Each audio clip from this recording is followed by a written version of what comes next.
La enseñanza de esta mañana titula Por confiado. ¿Cómo titula? Y mira al que está enseguida y dígale, eso le pasó por confiado. Dígale. Ahora pregúntele al otro, ¿y qué me pasó? Dígale, ¿qué me pasó? ¿Usted cómo sabe? ¿Usted cómo sabe que eso me pasó por confiado? ¿Sí? Y yo creo que todos hemos tenido una mala experiencia con eso, ¿no? A veces una persona muy cercana, pueden ser nuestros padres, puede ser un líder, puede ser el pastor, nos ha dicho, ojo con esa persona. ¿Cuánto les ha pasado en algún momento?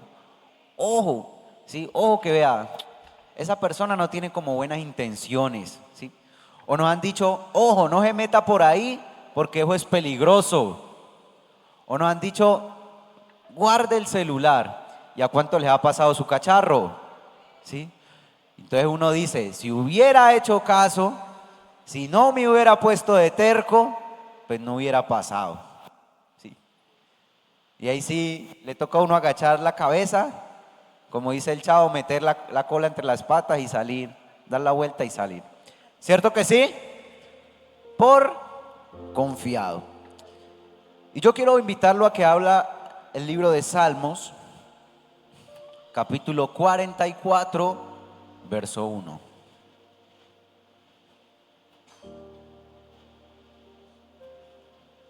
Salmos 44, verso 1.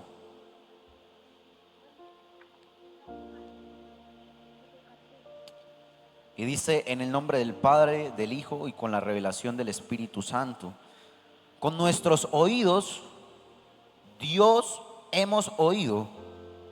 Nuestros padres nos han contado la obra que hiciste en sus días, en los tiempos antiguos. Y el versículo inicia diciendo, con nuestros oídos hemos oído acerca de ¿quién? De Dios. Lo que nuestros padres nos han contado de los tiempos antiguos. Y muchos estamos aquí, muchos somos productos de un testimonio, ¿no? Muchos estamos aquí porque hemos visto que seguir a Dios sí funciona, ¿sí? Que eso sí vale la pena, que sí tiene recompensa. Y creería yo que la mayoría, por no decir todos, pues estamos aquí porque si no, no tendría razón de ser. Pero, ¿en qué me quiero centrar? En la importancia de los padres, en la importancia de la enseñanza, en la importancia no solamente de transmitir con nuestras palabras, sino de vivir en ejemplo, de demostrar, de hacer. Entonces, note usted que en lo que acabamos de leer, bueno, este salmo fue escrito por los hijos de Coré, un levita del tiempo pasado, una persona que servía en la casa de Dios. Y estos jóvenes dicen, nosotros somos un testimonio vivo de que Dios sí responde, de que Dios sí hace. Nosotros somos un testimonio vivo de que Dios es un Dios que realmente cumple sus promesas y por eso estamos aquí.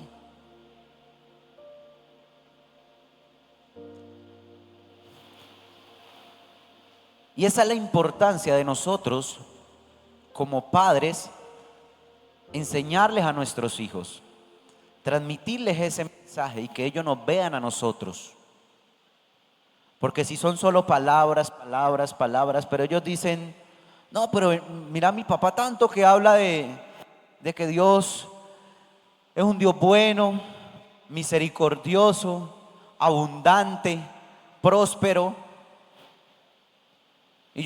Y a mí nunca me compra una camisa, a mí nunca me compra un pantalón, nunca me compra unos zapatos. Y ojo, que no estoy diciendo nada raro, ¿no? Hay momentos difíciles, hay temporadas de escasez, hay temporadas donde toca meterle simplemente el aguapanelita, el huevito y el arrocito, ¿cierto? Pero cuando nosotros enseñamos, cuando nosotros predicamos, cuando nosotros somos líderes, cuando nosotros somos siervos de Dios, cuando nosotros somos ministros de Dios, Nosotros tenemos que ser un testimonio vivo, un reflejo de que ese Dios al que le cantamos es el Dios al que realmente nos cumple. Porque recuerde, si hay algo que arrastra más que las palabras es el ejemplo. El ejemplo. Muchos estamos aquí porque alguien nos predicó, nos invitó, pero también en parte porque vimos en esa persona alguien comprometido, alguien desafiante. Todos dentro de nuestra vida cristiana, de nuestro caminar como hijos de Dios, deberíamos tener un referente. Pablo en algún momento de su vida dijo: sean imitadores de mí como yo soy de Cristo.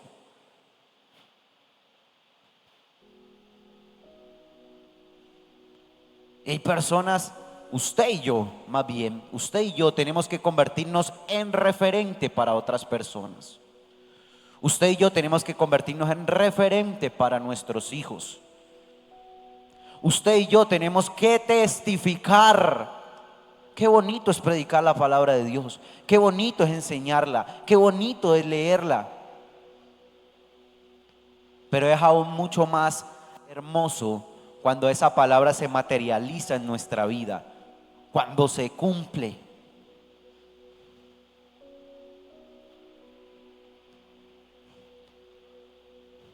He aquí la importancia de testificar. Muchos de nosotros nos quedamos callados y ya eso se ha perdido dentro de la iglesia. Ya no es muy normal de que alguien pase adelante y diga: Dios me sanó, Dios me dio, Dios me quitó, Dios me abrió esta puerta, ¿sí? Dios hizo, Dios lo uno, Dios lo otro. Y eso no se puede perder de nuestro corazón. Nosotros tenemos que ser personas agradecidas con lo que Dios hace, por mínimo que sea. ¿Cuántos coinciden conmigo que levantarse día tras día es un milagro? ¿Cierto? Y hoy damos gracias a Dios.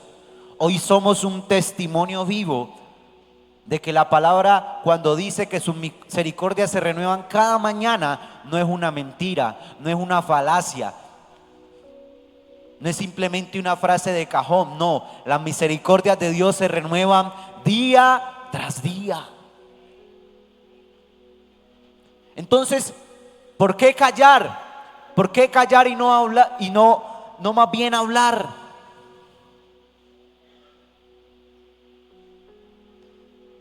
El fin de semana que estuvimos en el encuentro, les decía a los muchachos: si hay algo que de aquí en adelante ustedes deben de tomar como un recurso para seguir y no mirar atrás, es lo que Dios ha hecho en su vida. Esa cicatriz que dice que fuiste abusado, esa cicatriz que dice que fuiste rechazado, esa cicatriz que habla de tus heridas del pasado, son el testimonio vivo para que otros crean que Dios existe y que puede restaurar.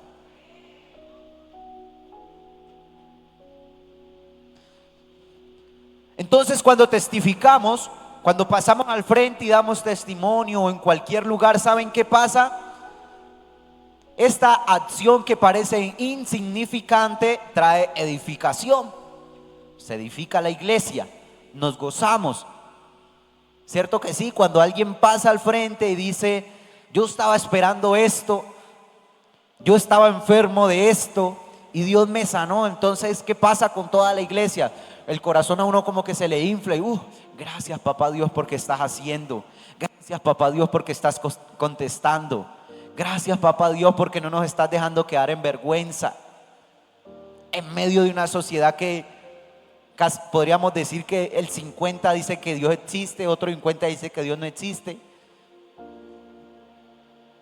Entonces, el testificar trae edificación, pero aparte de eso se alimenta la fe. Nuestra fe empieza a crecer.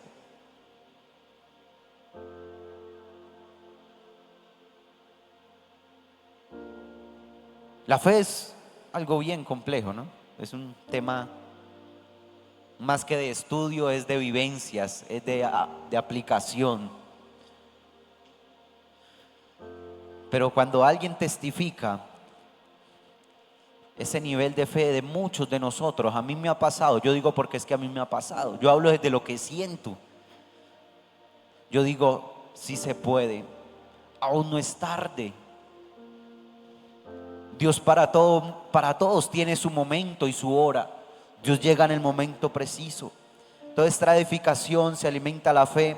Pero aparte de eso, quiero decirles que crece una congregación que no solo escucha, sino que aplica los principios bíblicos porque ve que sí da resultado. Cuando testificamos de lo que Dios está haciendo en nuestra vida, entonces los demás empezamos a preguntarnos, ¿pero qué hizo esa persona que yo no hice? ¿Cuál es la fórmula secreta? Enséñamelo. Pero es que, mira, ve, yo llevo tanto tiempo esperando lo mismo. Entonces, ¿qué pasa con la congregación? Empezamos a hacer de la palabra, más que letra muerta, una letra que cobra viva en nosotros, porque vemos que sí es efectivo.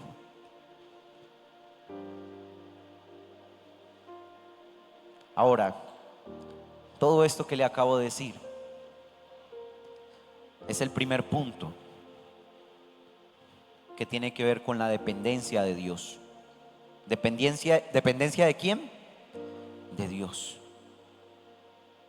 Dependencia de Dios. Y si yo pregunto, ¿cuántos dependemos de Dios? A ver, levante su mano, ¿cuántos dependemos de Dios? Queden ahí para tomarle la foto. Que le tomen la foto allá en el cielo a ver si es verdad que usted depende o no de Dios.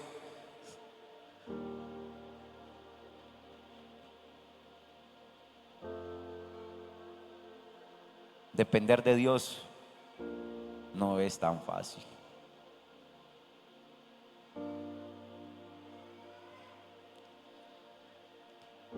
En el mismo libro de Salmos,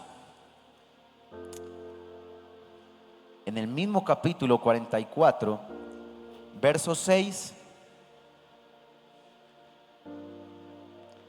dice: porque no confiaré en mi arco, ni en mi espada, ni mi espada me salvará. Pues tú nos has guardado de nuestros enemigos, has avergonzado a los que nos aborrecen. Porque no confiaré ¿en mi qué? No confiaré en mi arco, ni mi espada me salvará. No confiaré en mi arco, ni mi espada me salvará. ¿Cómo así? ¿Qué significa eso? ¿Qué significa eso? Entonces, mire, en el verso número 1 salen los hijos de este personaje y dice: nosotros hemos visto a nuestros padres y sabemos que Dios existe. Por eso el libro de Proverbios, en el capítulo 22, verso 6, ¿saben qué dice? Instruye al niño en su camino, y aun cuando fuere viejo, ¿qué pasará? No se apartará de él. Porque es que, ¿saben qué pasa con el corazón de los niños? Es como cemento fresco. ¿Y saben qué pasa con el cemento fresco? Cuando usted le pone el pie, ahí queda, ¿cierto? Cuando usted le pone la mano, ahí queda la marca, ahí queda la huella. Y lo mismo pasa con los niños. Ayer fui al Cerro de las Tres Cruces, no a rezar ni nada de esas cosas, a hacer deporte. Y cuando ya estaba arriba, vi algo que me pareció bien especial. Y llegó un señor con su hijo, ¿sí? Llegó un señor con su hijo. Y aquí todos más o menos conocen el cerro, ¿no? Pues allá los representativos son las cruces.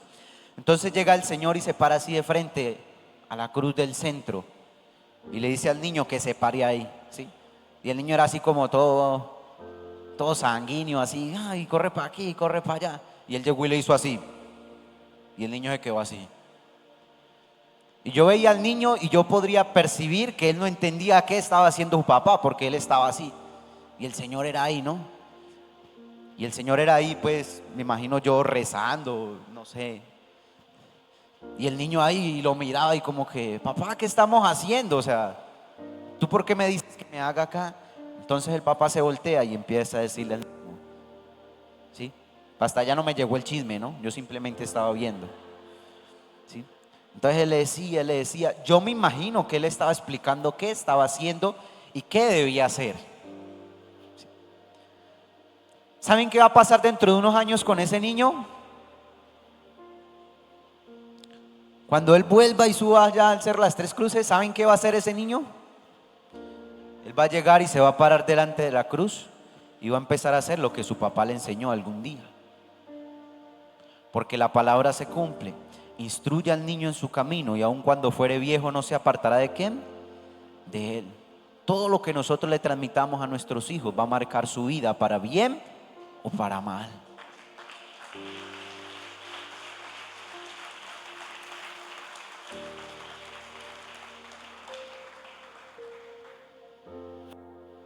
Entonces aquí estaban estos hombres diciendo, nosotros hemos visto a nuestros padres y sabemos cómo funciona.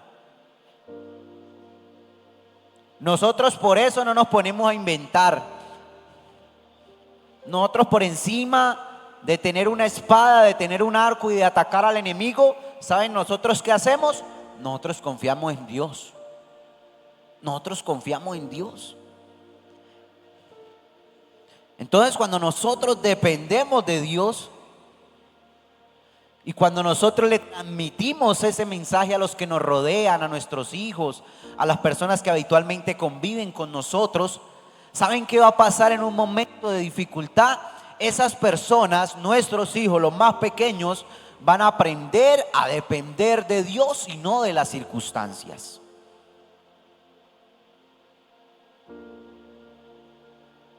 Y el apóstol Pablo,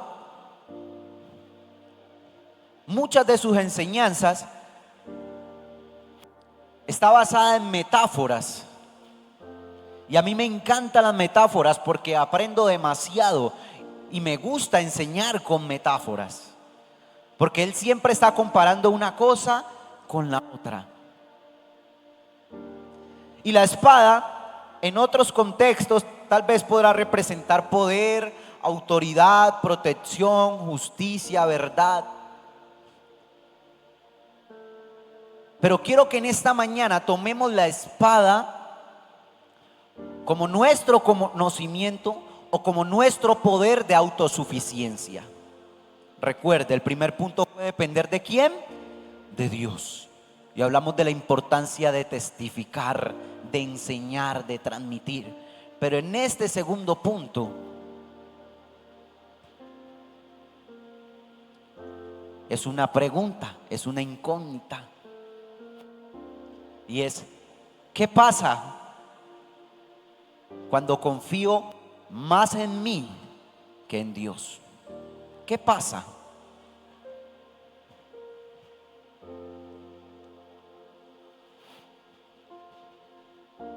Y quiero decirle en esta mañana que hay gente confiando en su propia espada.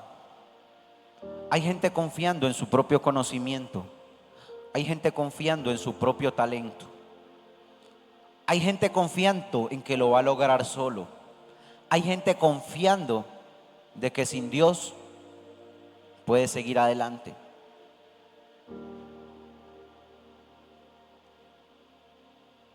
Y en el libro de Primera de Samuel, capítulo 17, verso 45,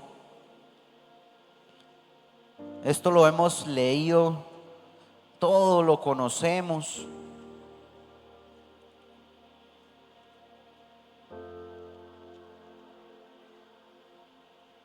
Y dice, entonces dijo David al filisteo, tú vienes a mí con espada, lanza y jabalina, mas yo vengo a ti en el nombre de Jehová de los ejércitos, el Dios de los escuadrones de Israel, a quien tú has provocado.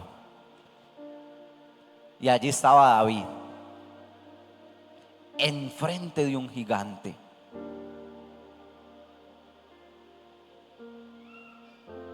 saben qué dice el gigante cuando lo ve? Este muchachito viene a mí con palos, ¿sí? Con delirios de guerrero, a quererme enfrentar a mí, y aparte de eso, a quererme derrotar. No, Señor, eso lo dijo Goliat. Pero en lo que acabamos de leer, David le dice: diga todo lo que quiera, diga todo lo que quiera, porque aunque usted no me ve con una espada, aunque usted no me ve con un traje de guerra, ¿sabe sí que yo tengo que usted no tiene? La presencia de Dios. La presencia de Dios. Y la presencia de Dios en nuestra vida es mucho más importante que cualquier conocimiento, que cualquier talento, que cualquier habilidad. La presencia de Dios en nuestra vida es mucho más poderosa que cualquier otra arma de guerra. La presencia de Dios en nuestra vida es todo lo que necesitamos para avanzar, para vencer. Pero no dependemos de Dios. Dependemos de lo que somos. Dependemos de lo que hemos alcanzado. Ay, no, Señor, es que yo prefiero, Señor, trabajar día, noche, los fines de semana y buscarte cuando me quede tiempo. Ojo, coloquen una balanza. Si lo que le está robando su tiempo, coloquen una balanza. Si lo que le está robando su fuerza, su vida, es mucho más importante que Dios.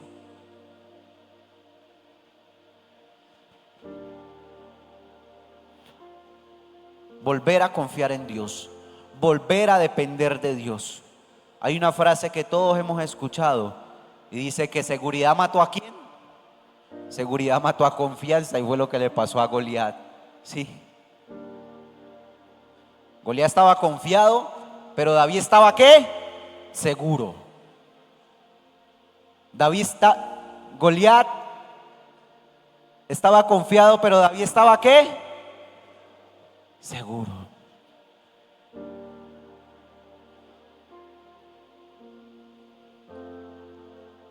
Y es por esa razón que necesitamos padres dependientes de Dios. Es por esa razón que necesitamos madres dependientes de Dios. Es por esa razón que necesitamos hijos dependientes de Dios. Es por esa razón que necesitamos ser trabajadores dependientes de Dios y no de la situación. No de si la demanda aumenta o baja, no. Si hay o no hay que hacer, bien. Pero necesitamos ser dependientes ¿de quién? De Dios. Y no de nuestra propia humanidad, no de nuestra propia espada. Ahora le voy a hacer una pregunta, respóndasela usted aquí.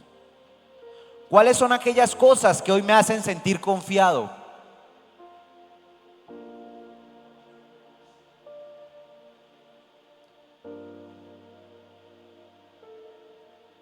¿Cuáles son aquellas cosas que hoy nos hacen sentir confiado?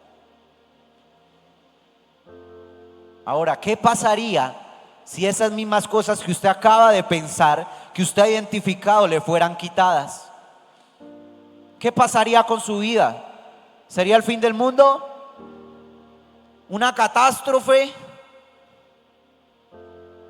¿Qué pasaría? En Primera de Samuel, capítulo 17, se lo doy para que lo apunte allí, el verso 38 y 39, Saúl viene donde está David. Le dice: tú, muchacho, tan pequeño, tan insignificante y tan poco hombre de guerra, ¿te vas a enfrentar a ese gigante? Voy a tratar de protegerte un poquito. ¿Y saben qué hizo Saúl? Le colocó su coraza, ¿sí? Le dio su espada, le colocó sus zapatos. Y cuando David se paró, quedó así, ¿sí? Le digo: no, Saúl, ¿qué te pasa? ¿Cómo me vas a poner esto? Mira, vos sos talla 40 y yo soy talla 30, mano. ¿Vos te imaginas donde Goliat me mande un espadazo? No puedo correr. Y David le dice a Saúl: quítame todo esto, quítame todo esto. Quítame tu espada, quítame tu escudo, quítame todas tus armas de guerra.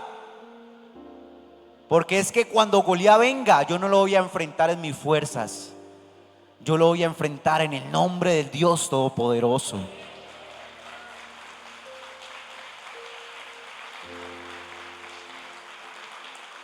Y yo no sé cómo estamos enfrentando hoy por hoy la lucha, la prueba, las dificultades, todo lo que está viniendo y está tocando a la puerta de tu corazón y de tu familia. Pero ¿sabes Dios qué te está diciendo en esta mañana? Quítate la coraza, quítate la espada, que eso te queda grande. Déjamelo a mí. Resolver por tu propia cuenta te queda grande. Yo no sé a Dios a quién le está diciendo esta mañana, pero Dios te dice: resolver en tu propia humanidad te queda grande, papá. Ya lo comprobaste. Ya has tratado de tocar una y otra puerta, pero ¿por qué no pasa nada? ¿No te has detenido a pensar por qué no pasa nada? Porque tú solo no puedes. Tú solo no puedes. Entonces, cuando hay una generación que crece en medio de esa atmósfera, que aunque yo no puedo, Dios sí puede,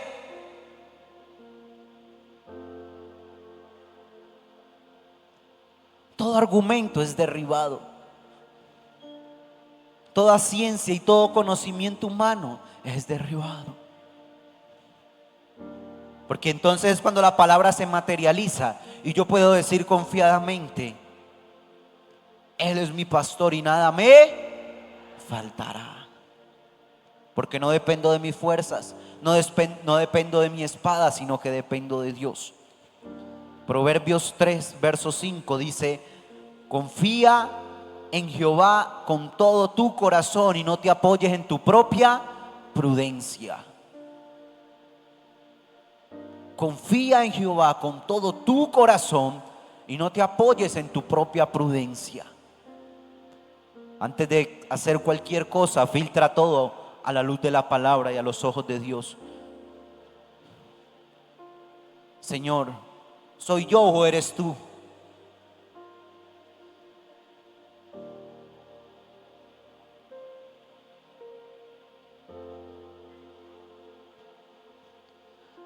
Quiero invitarte a que renuncies a la dependencia de ti mismo. Quiero que renuncies a ese sentimiento de autosuficiencia. Es que yo puedo.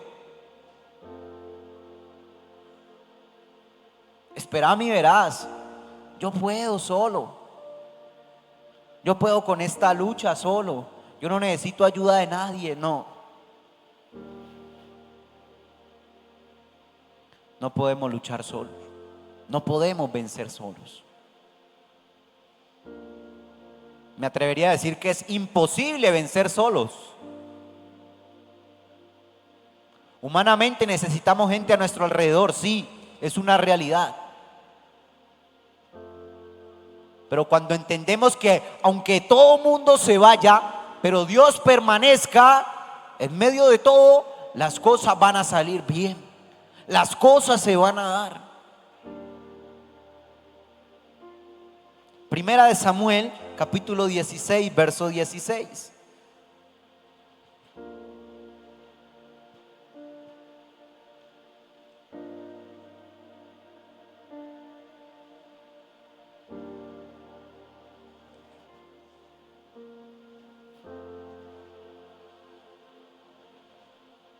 Creo que no es.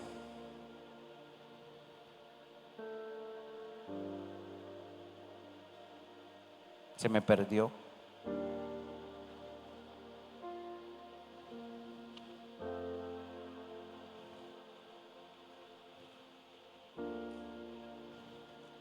Se lo quedo debiendo porque me perdió.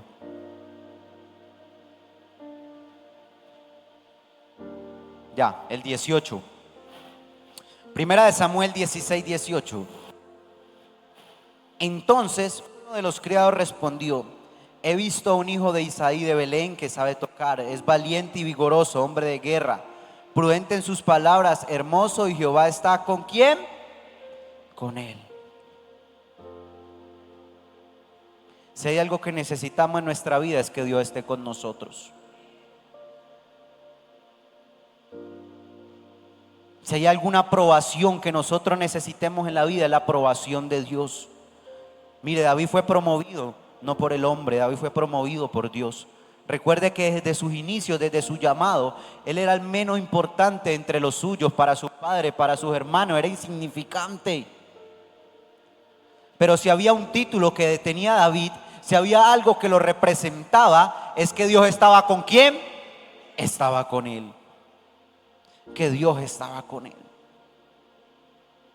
¿Será que cuando la gente nos ve por la calle dice Dios está con él? ¿Será que cuando la gente nos ve en nuestro trabajo dice Dios está con él?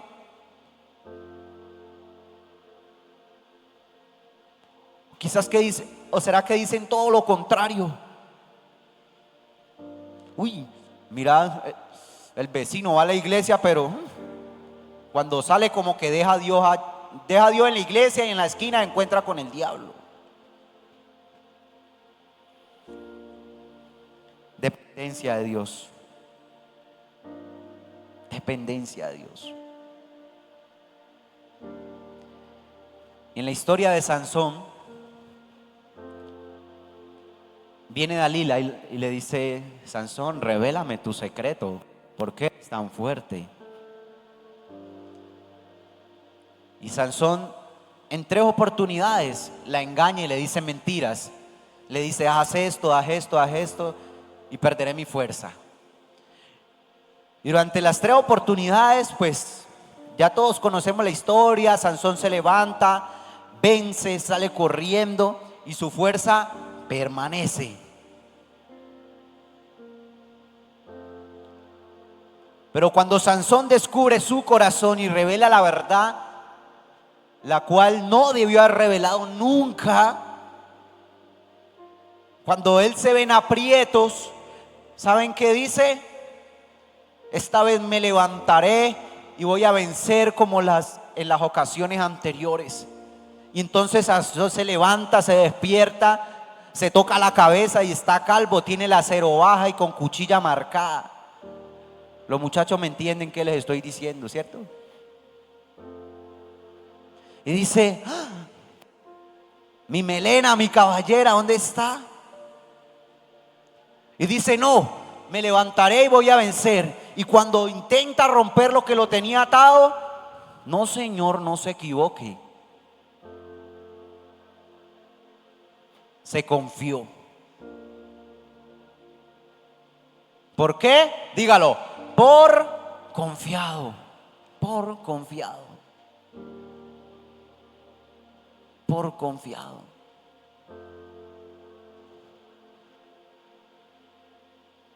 A mí la historia de Sansón me genera un conflicto. Porque yo cuando me he sentado a leer su historia, yo me enojo. Yo digo: Sansón, pero ¿cómo es posible, hermano? Vos sos un cabezón. En la Biblia debería haber un libro que se llame Sansón. Pero ¿cómo es posible, hermano? ¿Vos por qué te dejaste cortar el pelo? Era solo una cosa que tenías que obedecer. Y a veces Dios solo nos está pidiendo una cosa: que le amemos a Él, que le obedezcamos, que le creamos, que sigamos adelante, que no desmayemos. Pero nosotros no, la pereza, el desánimo nos gana. Entonces ya no se convierte, ya no sentimos la misma pasión madrugar, ya no sentimos la misma pasión al venir, al servir, al ministrar.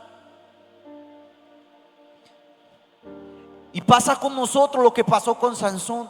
Lo que podría haber sido una historia que trascendió la humanidad, se convirtió en una historia inconclusa, en un final triste. Un hombre que perdió su propósito por confiar más, por ser aprobado por alguien, por confiar más en su fuerza, en su humanidad.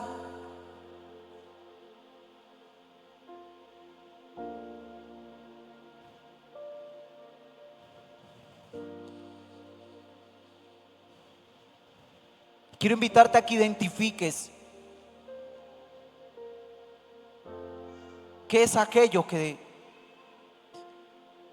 te está robando la dependencia de Dios. ¿Qué te está robando la dependencia de Dios? Quizás has empezado a ascender en tu trabajo. Quizás has empezado a ganar más dinero. Las cosas se te están dando y se te están abriendo puertas. Estás conociendo nuevas personas. Entonces ya no hay tiempo.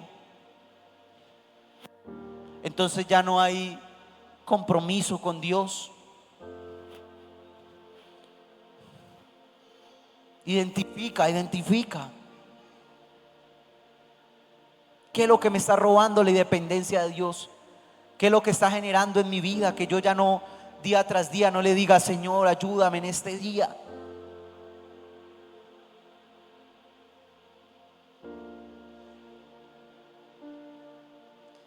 En el libro de Segunda de Corintios, capítulo 1, verso 9,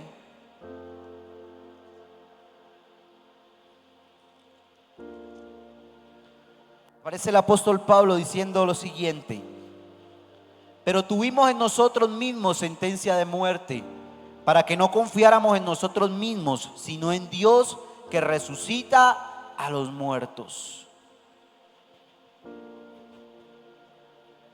Pablo estaba en aflicción, estaba en tribulación, estaba en pruebas, perseguido, amenazado. Y él dice: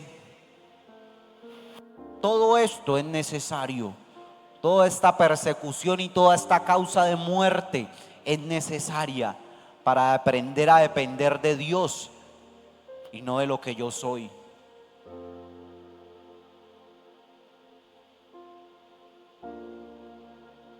Hay algo de lo que estamos viviendo que es necesario. Si tú le has preguntado a Dios: Señor, ¿por qué pasa esto? ¿Por qué estoy viviendo esto? Es necesario para que tú aprendas a depender de Dios.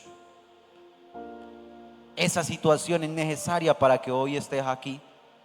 Dependencia divina, dependencia del Padre.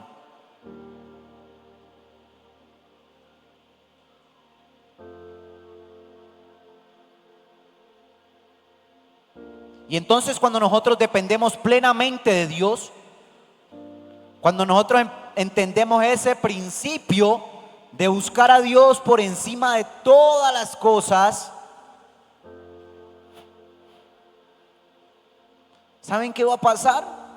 Aquellas luchas, aquellas batallas, aquellas respuestas que nosotros esperamos van a venir sin nosotros hacer nada, quietos. Uy, ¿cómo así? ¿Cómo es posible? ¿Usted sabía que hay un pueblo que ganó una guerra sin pelear? Ganó una guerra sin pelear.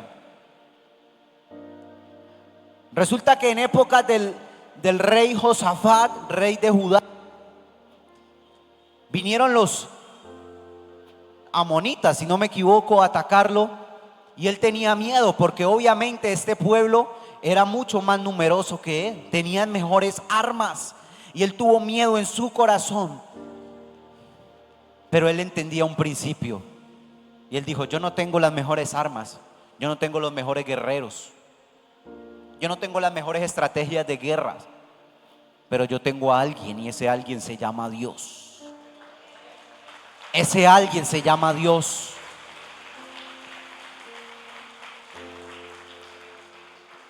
Y entonces Josafat empezó a clamar a Dios en medio de la congregación, en medio del pueblo. Él dijo: clamemos a Dios, clamemos a Dios.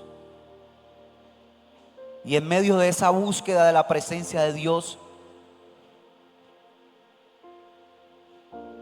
alguien usado por Dios, valga la redundancia, abre su boca y dice: esténse inquietos, porque yo voy a pelear por ustedes. No tienen que hacer nada. Cuando ese ejército venga contra ustedes, vayan a la batalla, pero no hagan nada. ¿Ustedes se imaginan a los guerreros de Josafat diciendo: y si no pasa nada, y si Dios ese día no se levanta, Y si Dios ese día por allá le cogió la tarde en otra guerra y a nosotros nos deja de último, entonces vamos a morir.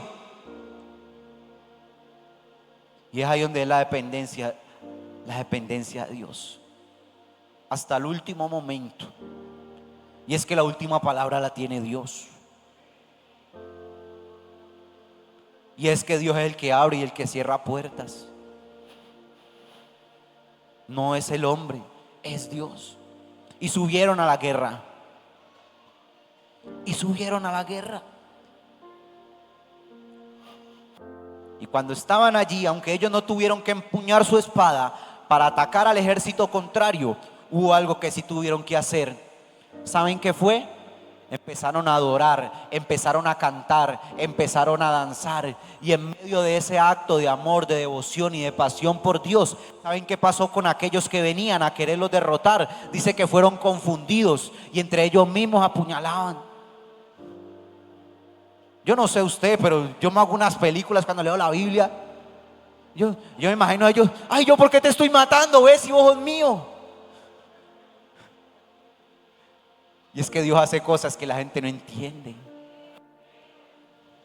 Ay, pero yo estuve esperando como 5 meses para que me dieran esa cita. Y a vos te la dieron en una semana. Es que yo soy hijo de Dios. Es que yo dependo de Dios. Es que yo creo en Dios. Y aunque el pueblo no tuvo que hacer nada físicamente, ellos estaban adorando y estaban cantando. Entonces, mientras tú estás aquí, estás adorando, estás cantando, estás regocijándote en la presencia de Dios, hay una batalla en el mundo espiritual que está siendo librada y que Dios está peleando a tu favor.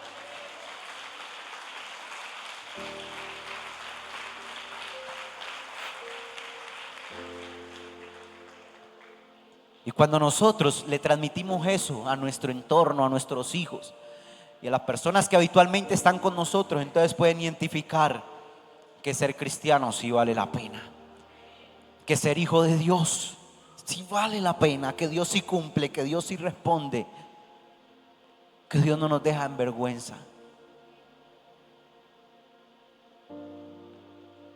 Si vas a confiar en alguien, que sea en Dios y que no sea en tu propio conocimiento. Que no nos pase lo que le pasó a Sansón por confiado. Y allí está el contraste, las dos caras de la moneda. Un David que dijo: a mí quítame tu armadura, a mí quítame tu espada, que yo vengo en el nombre de Dios. Y un Sansón que dijo: esta vez me levantaré y venceré como siempre lo he hecho. No, Señor. Subió como palma y se cayó como el coquito. Pero David aquí, en silencio, Dios fue poquito a poco moviéndolo, hasta que llegó a ser rey de ¿qué? De Israel. Entonces yo no sé en quién estás confiando hoy. No sé incluso si habías perdido la paz, si habías perdido la esperanza por querer hacer todo a tu manera, en tus fuerzas, en tu tiempo. Pero es una mañana para que podamos volver a confiar en Dios, y no solo de palabras. Confiar en Dios es, vea, tener el oído así, bien abiertote. Señor, dime qué hago. Que incluso cuando el Señor te diga: quédate quieto, tú no te estreses por querer acomodar todo a tu forma, porque es en los tiempos de Dios y no en tus tiempos.